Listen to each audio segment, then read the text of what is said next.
Hello students, welcome to today's lecture. तो students, आज के लेक्चर को स्टार्ट करने से पहले सबसे पहले जो है हम लोग प्रीवियस लेक्चर को थोड़ा सा रिवाइज कर लेते हैं कि हम लोगों ने प्रीवियस लेक्चर में क्या क्या पढ़ा था। ठीक है, ताकि आज का जब लेक्चर स्टार्ट हो तो हम लोगों को जो है ना समझने में कोई भी प्रॉब्लम्स ना आए, क्योंकि आज के जो भी लेक्चर है वो सब पिछले वाले लेक्चर से ही रिलेटेड है। तो हम लोग यहाँ पे पिछले लेक्चर में क्या क्या पढ़ा है थोड़ा सा रिकॉल कर लेते हैं। तो देखो, सबसे पहले जो है ना प्रीवियस लेक्चर में हम लोगों ने देखा था कि रासायनिक अभिक्रिया क्या होती है। ठीक है, सबसे पहले क्या देखा था हम लोगों ने कि रासायनिक अभिक्रिया क्या होती है। तो हम लोगों ने क्या बोला था रासायनिक अभिक्रिया में कि हम लोग क्या करते हैं, दो अभिकारक लेते हैं। ठीक है, और जब इसकी अभिक्रिया होती है तो हमारे पास में क्या होता है, एक नया हमको उत्पाद प्राप्त हो जाता है। ठीक है, तो बेसिकली इधर वाले को क्या बोलते हैं, इसको हम लोग बोलते हैं अभिकारक, और जब इसके रिएक्शन से एक नया चीज बनता है उसे हम लोग क्या बोलते हैं, उत्पाद। फिर उसमें हम लोगों ने देखा था कि अभिकारक का जो गुण होता है वो और उत्पाद का जो गुण होता है वो दोनों का गुण जो होता है वो अलग अलग होता है। ठीक है, अलग अलग होता है। इसके लिए हम लोगों ने परिभाषा भी देखा था। ठीक है, कि जब हम लोग दो अभिकारकों के मध्य अभिक्रिया करते हैं तो जो उत्पाद प्राप्त होता है वो जो होता है अलग गुणधर्म वाला होता है। ठीक है, आगे हम लोगों ने जो है रासायनिक अभिक्रिया के कुछ एग्जाम्पल्स देखे थे, जो कि मैं अभी वो नहीं बता रहा हूँ क्योंकि एग्जाम्पल्स बताने में टाइम थोड़ा सा ज़्यादा जाएगा। फिर जो है ना हम लोगों ने यहाँ पे देखा था कि अभिक्रिया पर क्या क्या प्रभाव पड़ता है। दैट मीन्स जब अभिक्रिया होती है तो उससे क्या क्या इफेक्ट होता है। तो उसमें सबसे पहले हम लोगों ने देखा था कि जब अभिक्रिया होती है तो उसमें क्या होता है, अवस्था में परिवर्तन होता है। ठीक, यानी कि अगर जब अवस्था परिवर्तित हो रही है दैट मीन्स रासायनिक अभिक्रिया हुई है।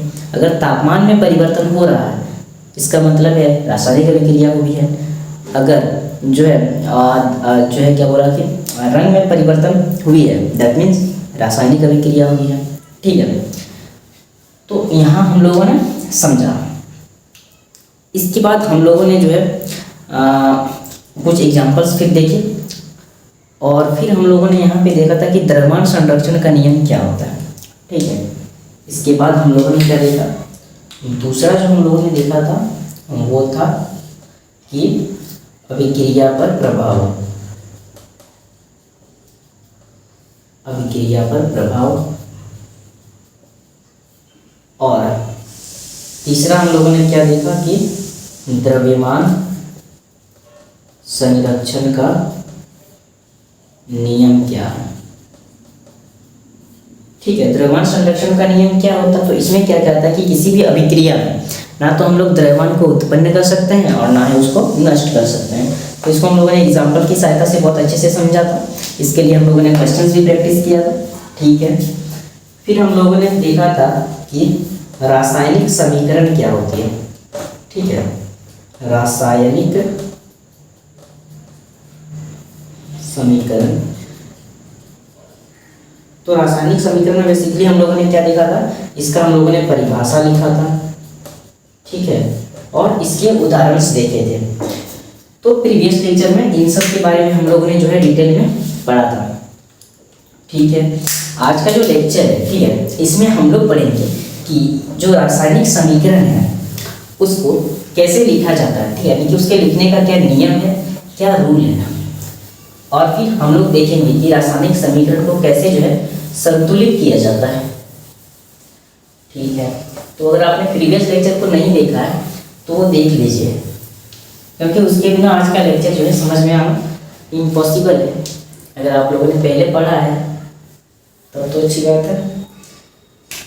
चलिए, आज हम लोग क्या पढ़ेंगे, आज हम लोग जो है पढ़ेंगे कि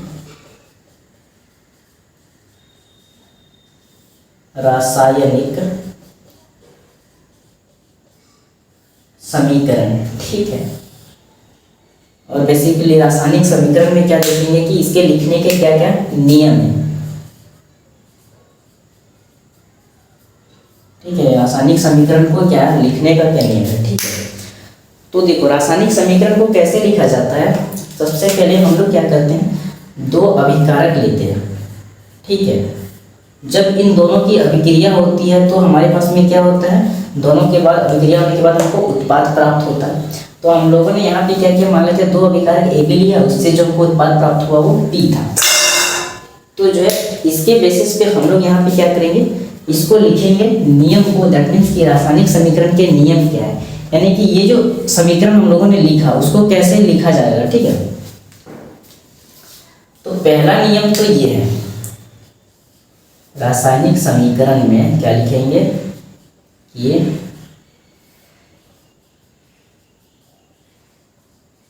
रासायनिक समीकरण में दो अभिकारकों तथा दो उत्पादों के मध्य प्लस का चिन्ह लगाया जाता है, ठीक है। यहाँ पे जो है ना दो अभिकारक हो सकता है, फिर दो या दो से अधिक अभिकारक भी हो सकता है। तो क्या बोला कि रासायनिक समीकरण में दो अभिकारक और दो उत्पाद के बीच में हम लोग प्लस का चिन्ह लगाते हैं, ठीक है। जैसे कि देखो हम लोगों ने यहाँ पे एक रासायनिक समीकरण लिखा, ठीक है। यहाँ पे ये दोनों क्या है, ये दोनों हमारा अभिकारक है और इन दोनों अभिकारकों के बीच में हम लोगों ने क्या किया, प्लस का चिन्ह लगाया, ठीक है। तो पहला रूल ये है रासायनिक समीकरण को लिखने का, ठीक है। दूसरा रूल ये है कि यहाँ पे इसको क्या लिखेंगे कि रासायनिक अभिक्रिया में अभिकारक तथा उत्पाद के मध्य तीर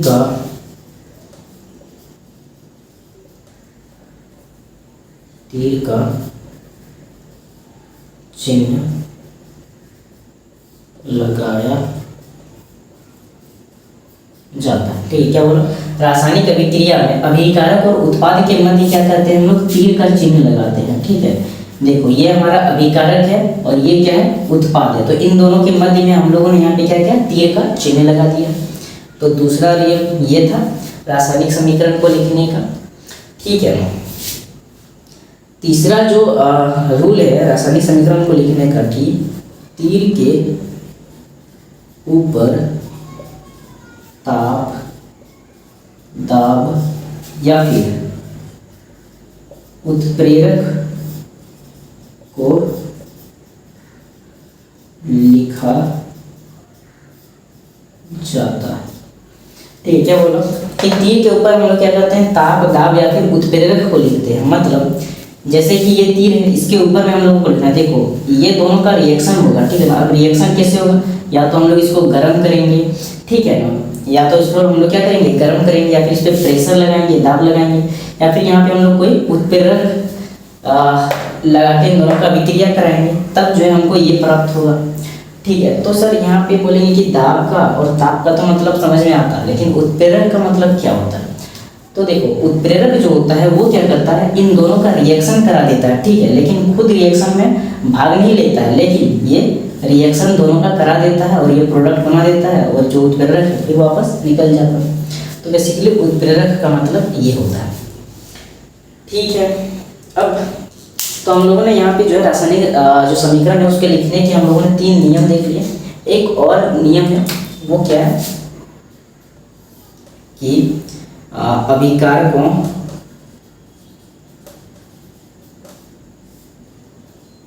तथा उत्पादों के अवस्था को भी लिखा जाता है, ठीक है। मैंने यहाँ पे थोड़ा थोड़ा शॉर्ट में लिख दिया। आप लोग यहाँ पे लिख सकते हैं कि रासायनिक समीकरण में अभिकारकों तथा उत्पादों के अवस्था को भी लिखा जाता है। ठीक है, जैसे कि देखो हाइड्रोजन जो है ये कौन सी अवस्था में है, गैस अवस्था में है। क्लोरीन कौन सी अवस्था में है, गैस अवस्था में। HCl जो है हमको कौन सी अवस्था में प्राप्त हुआ है, लिक्विड अवस्था में। तो हम लोगों ने यहाँ पे अभिकारक और उत्पाद की अवस्था भी लिखी। तो बेसिकली ये क्या है, रासायनिक समीकरण के लिखने के नियम है। तो आपको ये ध्यान में रखना है, ये आपको याद ही कर लेना, क्योंकि ये जो है ना डायरेक्टली जो है आपके एग्जाम में पूछा जा सकता है।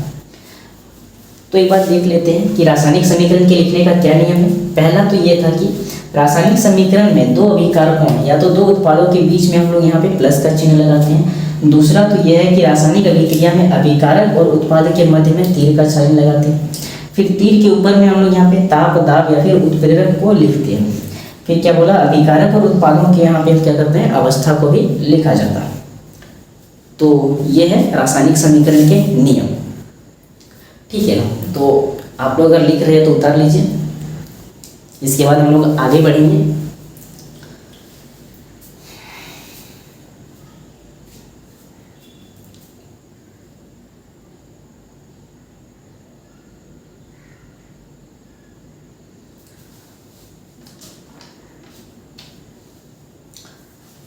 तो आई होप आप लोगों ने जो है इसको देख लिया होगा, उतार लिया होगा। अब हम लोग बढ़ते हैं आगे।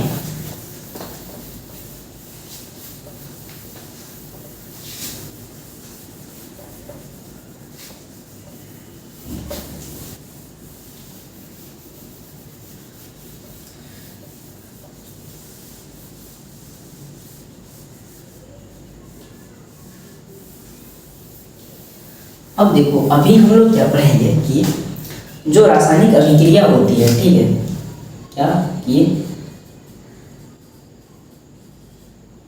जो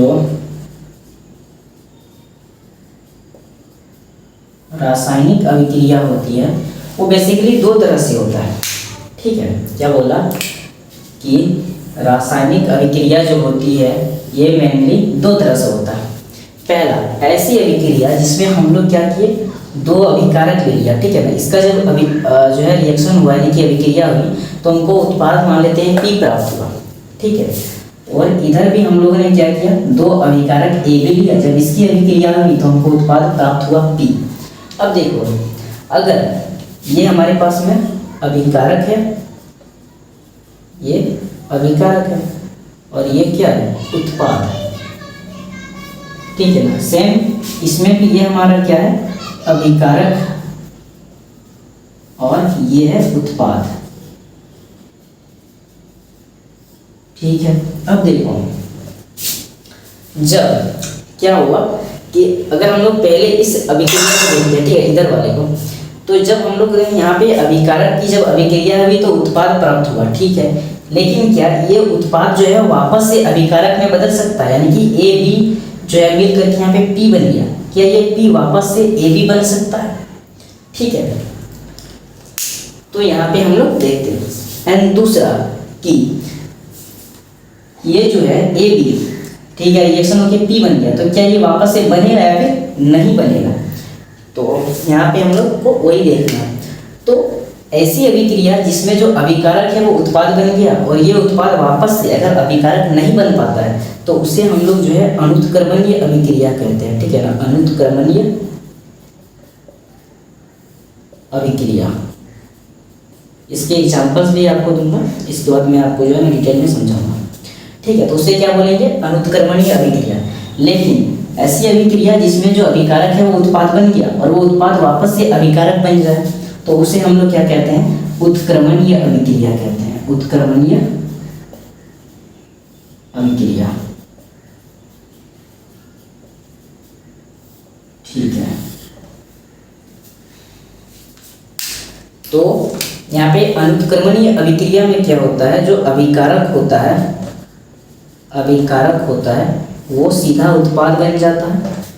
ठीक है ना, और ये उत्पाद वापस से अभिकारक नहीं बन पाता है। लेकिन उत्क्रमणीय अभिक्रिया में अभिकारक जो होते हैं वो उत्पाद भी बन जाता है और ये जो उत्पाद है बेसिकली इसको ऐसे लिखा जाता है। ठीक है, इस तरह से, यानी कि अभिकारक उत्पाद बन सकता है और उत्पाद जो है फिर से अभिकारक बन सकता है। ठीक है, जैसे यहाँ पे ए बी पी बन गया और ये पी जो है वापस से ए और बी में अलग अलग हो सकता है।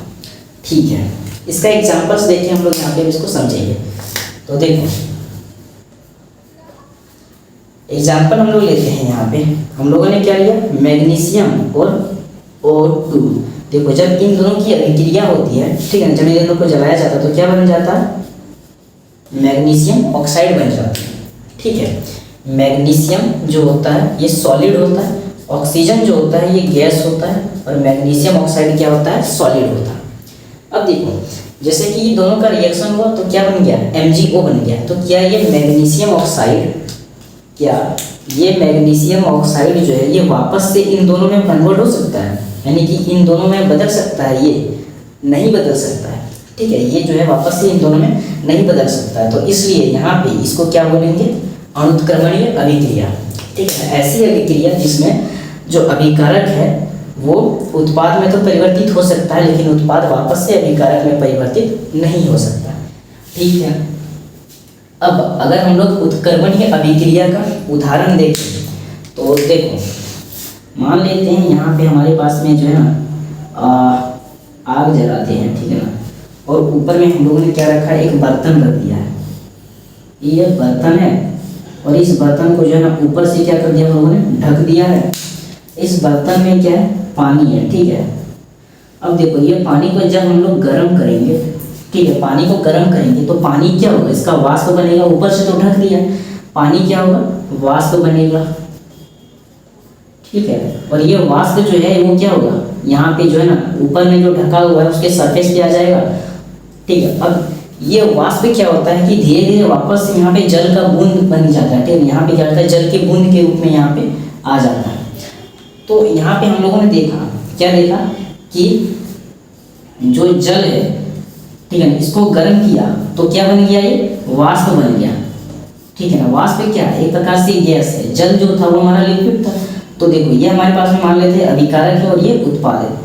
तो अभिकारक जो है उत्पाद बन गया, गर्म किए तो ये उत्पाद बन गया, यानी कि गैस बन गया। ठीक है, लेकिन अब यहाँ पे क्या हुआ कि कुछ टाइम बाद ये जो वाष्प है, गैस है, ये धीरे धीरे क्या हो जाता है, फिर से यहाँ पे जल की बूंद के रूप में इकट्ठा हो जाता है। यानी कि वाष्प जो था वो वापस से क्या हुआ, जल बन गया। तो यहाँ पे हम लोग देखें कि अभिकारक जो है उत्पाद बना और उत्पाद वापस से इस यानी कि जल बन गया। तो ऐसी अभिक्रिया जो होती है वो क्या कहलाती है, उत्क्रमणीय अभिक्रिया कहलाती है। ठीक है, तो आई होप आपको ये समझ में आया होगा कि अनुत्क्रमणीय अभिक्रिया क्या होती है और उत्क्रमणीय अभिक्रिया क्या होती है। अब हम लोग जो है इसका परिभाषा लिख देते हैं ताकि एग्जाम में जो पूछा जाए तो आप लिख सके इसके बारे में।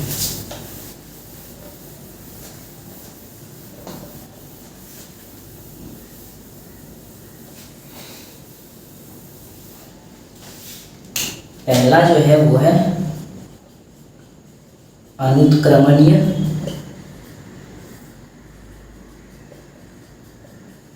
अभिक्रिया और दूसरा है उत्क्रमणीय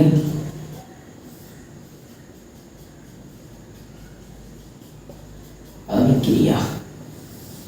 ठीक है, तो हम लोग तो जो है हम लोग क्या लिखेंगे इसकी परिभाषा में कि ऐसी अभिक्रिया जो केवल एक ही दिशा में गमन करती है। ठीक है, ऐसी अभिक्रिया जो केवल एक ही दिशा में गमन करती है वो अनुत्क्रमणीय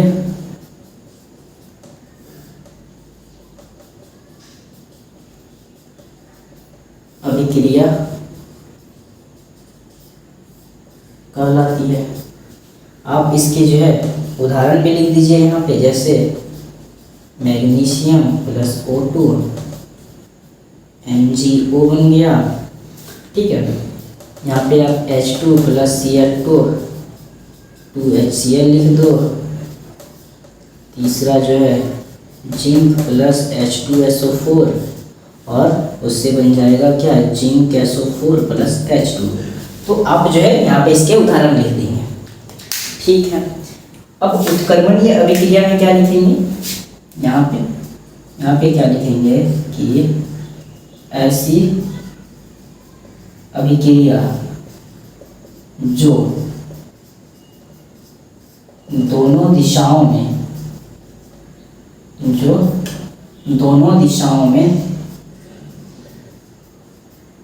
गमन करती है। ठीक है, ऐसी अभिक्रिया जो दोनों दिशाओं में गमन करती है उत्क्रमणीय अभिक्रिया कहलाती है। अभिक्रिया कहलाती है। ठीक है, इसका उदाहरण क्या लिख देंगे हम लोग यहाँ पे, जल से वाष्प बनना,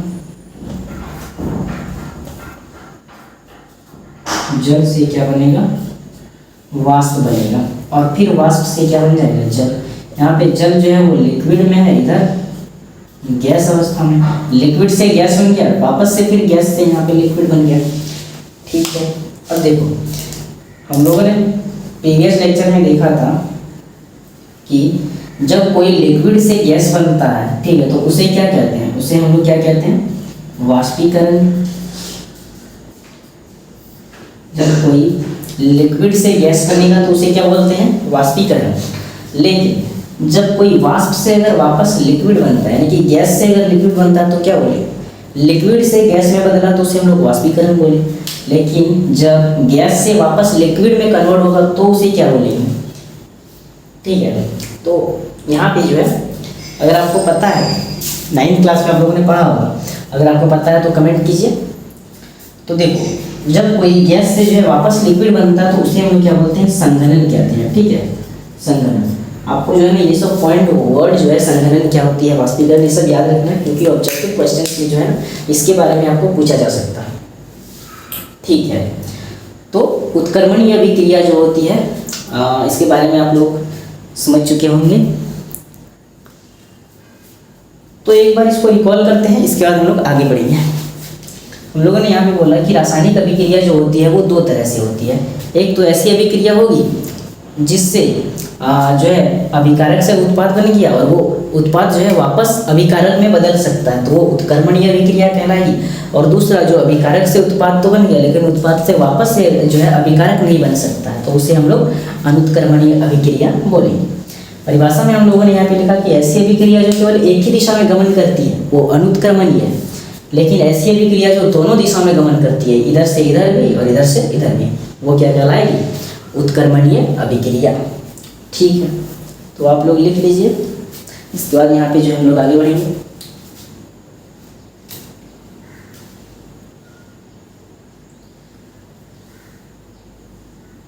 आगे में अब हम लोग जो है पढ़ेंगे कि रासायनिक समीकरण को कैसे संतुलित किया जाता है। ठीक है, कि रासायनिक समीकरणों को कैसे संतुलित किया जाता है। लेकिन आगे बढ़ने से पहले जो है ना, इसके बारे में और एक उदाहरण दे देता हूँ आपको कि अनुत्क्रमणीय अभिक्रिया में इसका एक एग्जाम्पल हो जाएगा कि सभी प्राकृतिक अभिक्रियाएं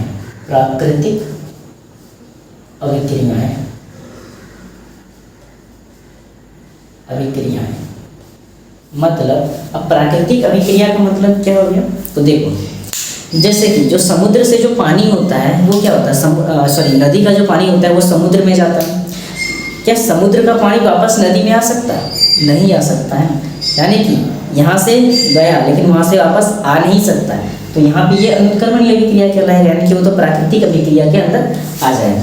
ठीक है, तो आपको ये ध्यान में रखना है। और हम लोग जो है आगे बढ़ते हैं।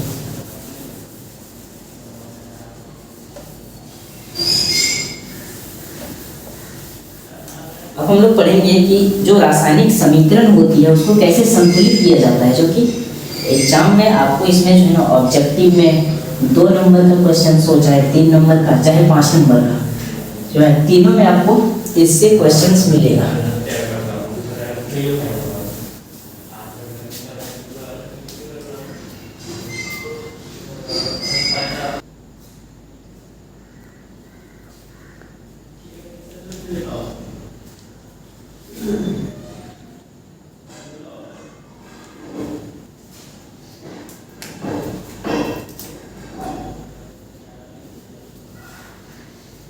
तो देखो अभी हम लोग क्या पढ़ेंगे, हम लोगों को अभी पढ़ना है रासायनिक समीकरण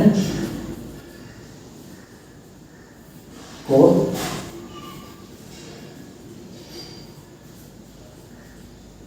संतुलित करना। ठीक है, यानी कि हम लोग जो है रासायनिक समीकरण को कैसे संतुलित करेंगे ये देखना। इसके बारे में जो है ना मैंने आपको बोला कि ये बहुत ज़्यादा इम्पोर्टेंट है, तो आपको ये ध्यान में रखना है। तो इसके लिए मैं जो है ना आपको क्वेश्चंस दे रहा हूँ, इसको संतुलित करना है। पहला वाला बहुत ही ज़्यादा इजी है। तो आपको पहला क्वेश्चन दिया जाता है कि मैग्नीशियम प्लस O2 इससे बन रहा है MgO। अब बताना है तुमको कि क्या ये संतुलित है या फिर नहीं है। तो आप लोग इसको जो है ना जो जानते हैं वो बनाइए इसको और कमेंट सेक्शन में इसका आंसर दीजिए। तो यहाँ पे इसको क्या करना है भैया, संतुलित करना है। संतुलित करने का बेसिकली मतलब ये है कि ये जो अभिकारक है और उत्पाद है, तुमको दोनों तरफ देखना है कि क्या जो भी तत्व यहाँ पे लिखा हुआ है अभिकारक में और जो तत्व लिखा हुआ है उत्पाद में, ठीक है, क्या ये दोनों तरफ इक्वल है। यानी कि अगर यहाँ पे मैग्नीशियम जैसे लिखा हुआ, क्या इसकी संख्या अभिकारक में और उत्पाद में दोनों में मैग्नीशियम की संख्या बराबर है या फिर ज़्यादा है या फिर कम है। तो ऐसे देखना, अगर मैग्नीशियम की संख्या मान लेते हैं इधर ज़्यादा है और इधर कम है, तो आपको ये जो है इन दोनों तरफ जो है की संख्या को बराबर करना है। यही जो होता है बेसिकली संतुलन कहलाता है। तो यहाँ पे अब हम लोगों को समीकरण को संतुलित करना है। तो देखो अभिकारक की तरफ देखें तो यहाँ पे मैग्नीशियम जो है इसकी संख्या कितनी है, 1 है, और उत्पाद में भी मैग्नीशियम की जो संख्या है वो 1 है। अब यहाँ पे देखो ऑक्सीजन कितना है, 2 है, और उत्पाद में ऑक्सीजन कितना है, 1 है। तो देखो इधर मैग्नीशियम की संख्या बराबर है, ठीक है। ऑक्सीजन को अब देखो, ऑक्सीजन यहाँ पे 2 है और यहाँ पे 1 है, मतलब दोनों तरफ संख्या बराबर नहीं है, मतलब इसको बराबर करना पड़ेगा। तो देखो यहाँ पे ऑक्सीजन 2 है लेकिन यहाँ पे 1 है, तो अगर हम लोग यहाँ पे किसी तरह ऑक्सीजन 2 कर देंगे तो ये बराबर हो जाएगा। अब एक चीज़ यहाँ पे ध्यान रखना है कि जैसे O2 होता है ना, जैसे यहाँ पे 2 ऑक्सीजन लिखना है हमको, लेकिन यहाँ पे हम लोग O2 नहीं लिख सकते हैं, ठीक है, मतलब नीचे 2 नहीं लिख सकते हैं। अब इसका रीजन क्या है, नीचे क्यों नहीं लिख सकते हैं। तो देखो इसका रीजन बेसिकली ये होता है कि जो मैग्नीशियम होता है ना, इस पे चार्ज होता है 2+, ठीक है, और ऑक्सीजन पे जो चार्ज होता है वो 2- होता है। तो देखो ऊपर में चार्ज इक्वल है, इसलिए जब दोनों का रिएक्शन होता है यहाँ पे MgO बनता है, ठीक है ना। उसी तरह अगर हम लोग देखें तो Na जो सोडियम होता है इस पे होता है प्लस चार्ज, 1 प्लस चार्ज होता है, क्लोरीन पे 1 माइनस चार्ज होता है। देखो ऊपर में चार्ज बराबर है तो इसको हम लोग यहाँ पे NaCl लिख देते हैं, ठीक है। उसी तरह देखें तो जो एल्युमिनियम होता है इस पे +3 चार्ज होता है, और क्लोरीन जो होता है उस पर केवल 1 चार्ज होता है, -1 माइनस में चार्ज। अब यहाँ पे देखो इधर वाला और इधर वाला, यहाँ पे चार्ज इक्वल है क्या, यहाँ पे 3 चार्ज है लेकिन यहाँ पे जो है 1 ही चार्ज है। तो इन तीनों चार्ज को बराबर करने के लिए 1 क्लोरीन पे 3 चार्ज है और यहाँ 1 क्लोरीन पे 1 ही चार्ज है, यानी कि चार्ज को हमको यहाँ इक्वल करना होगा, ठीक है, तब जाके इसका फॉर्मूला बनेगा। तो इसके लिए हमको यहाँ पे क्या करना पड़ेगा, 3 Cl लेना पड़ेगा, ठीक है, यानी कि AlCl3 बनेगा। तो इसका जो फॉर्मूला क्या बन जाएगा, AlCl, चूँकि यहाँ पे 3 लिखे हैं तो इसलिए यहाँ पे 3, ठीक है। तो ये सब आपको ध्यान में रखना है, यानी कि यहाँ पे 2 नहीं लिख सकते हैं। अब यहाँ पे 2 नहीं लिखा जा सकता है, क्यों, मैग्नीशियम पे +2 चार्ज है, ऑक्सीजन पे -2 चार्ज है, यानी कि ऊपर में बराबर है, इसलिए ये फॉर्मूला बना। अगर हम लोग यहाँ पे 2 लिख देंगे, मतलब यहाँ पे 2 ऑक्सीजन है, ठीक है, तो ऊपर में चार्ज कितना हो जाएगा, -4 हो जाएगा ऊपर में चार्ज, और उसके लिए अगर -4 हो गया मतलब ये फॉर्मूला ही गलत हो गया ना, तो इसलिए यहाँ पे नहीं लिख सकते हैं, ठीक है ना। हम लोग इसको जो है कहाँ लिखेंगे, यहाँ पे लिखेंगे, यहाँ पे, ठीक है, यहाँ पे लिखना। तो आई होप आपको समझ में आ गया होगा ये वाला कि हमको यहाँ पे क्यों नहीं लिखना। तो अब इसको संतुलित कैसे करेंगे, तो देखो मैग्नीशियम तो बराबर है जी O2, इससे बना है MgO। तो यहाँ पे ऑक्सीजन 2 है और यहाँ पे ऑक्सीजन 1 ही है, यहाँ पे ऑक्सीजन 1 ही। तो यहाँ पे अगर हम लोग 2 लगा देंगे तो यहाँ पे ऑक्सीजन 2 हो गया, ठीक है। लेकिन अब यहाँ पे मैग्नीशियम 2 हो गया, यहाँ पे मैग्नीशियम पहले बराबर था, लेकिन यहाँ पे जैसे 2 लगा दिए ऑक्सीजन तो दोनों तरफ बराबर हो गया, लेकिन मैग्नीशियम यहाँ पे 2 हो। तो उसके लिए क्या करेंगे, इधर भी इधर जो मैग्नीशियम है इसके आगे हम लोग 2 लगा देंगे। तो यहाँ पे 2 मैग्नीशियम 2 मैग्नीशियम 2 ऑक्सीजन 2 ऑक्सीजन, यानी कि ये जो है ये संतुलित हो गया, ठीक है। अब दूसरा क्वेश्चन, ठीक है, दूसरा क्वेश्चन आपके लिए, आपको जो है इसको बनाना है। दूसरा क्वेश्चन मैं आपको दे रहा हूँ, CH4 है प्लस O2 है, ठीक है। इससे बन रहा है CO2 प्लस H2O। तो इसको जो है आपको संतुलित करना है। तो इसका आंसर आपको कमेंट बॉक्स में बताइए। जो समझ गए हैं इसको वो तो आराम से इसको बना लेंगे, जो नहीं समझे हैं तो उसको वापस से थोड़ा सा मेहनत करने की ज़रूरत है, वो भी समझ जाएंगे धीरे धीरे। तो चलिए अभी हम लोग देखते हैं।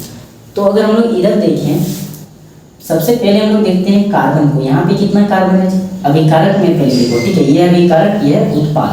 अभिकारक में देखो कार्बन 1 है, उत्पाद में भी कार्बन 1 है, यानी कि कार्बन बराबर है दोनों तरफ। इसको अब छोड़ो। अब हाइड्रोजन देखो, हाइड्रोजन इधर कितना है 4 है, और यहाँ पे हाइड्रोजन कितना है 2 हाइड्रोजन है, मतलब इधर 4 हाइड्रोजन है इधर 2 हाइड्रोजन है। तो इधर भी हमको हाइड्रोजन 4 करना होगा, तो उसके लिए हम लोग क्या करेंगे, यहाँ पे 2 लगा देंगे, ठीक है। तो 2 दूनी यहाँ पे 4 हाइड्रोजन हो गया, ठीक है। अब ऑक्सीजन को देखो, ऑक्सीजन यहाँ पे कितना है 2 है, लेकिन यहाँ पे 2 ऑक्सीजन है और इधर जो है वो 2 ऑक्सीजन हो गया, यानी कि इधर है टोटल 4 ऑक्सीजन। तो उसके लिए यहाँ पे क्या करेंगे हम लोग 2 लगा देंगे, 2 दूनी 4 ऑक्सीजन हो गया और इधर भी 4, मतलब यहाँ पे ये सब क्या हो गया, संतुलित हो गया, ठीक है। नेक्स्ट क्वेश्चन देखते हैं। तो नेक्स्ट क्वेश्चन है ये वाला, H2 प्लस Cl2, उससे बनता है 2HCl। तो इसको भी बनाना है। अगर मैं लाइव क्लास लेता तो जो है ना मैं आपके डाउट को क्लियर कर पाता, आपके क्या क्या डाउट हो रहे हैं। तो अभी थोड़े से सब्सक्राइबर्स कम हैं, यानी कि 50 जैसे सब्सक्राइबर कंप्लीट होता है उसके बाद जो है ना लाइव यूट्यूब पे जो है ना ले सकते हैं हम लोग, क्योंकि वहाँ पे ऑप्शन ही नहीं होता। 50 सब्सक्राइबर से अगर कम है तो लाइव नहीं लिया जा सकता।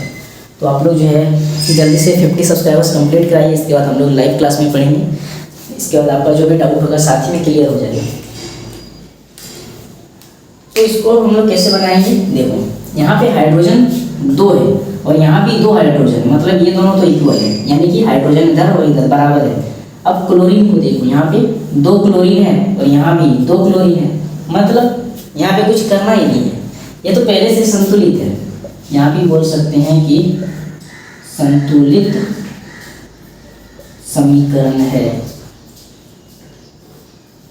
ठीक है। ये क्या है, संतुलित है पहले से, ठीक है। नेक्स्ट क्वेश्चन देखते हैं। नेक्स्ट क्वेश्चन जो है वो है Fe प्लस H2O, इससे बना है Fe3O4 plus H2, Fe3O4 plus H2, ठीक है। ये क्वेश्चन है।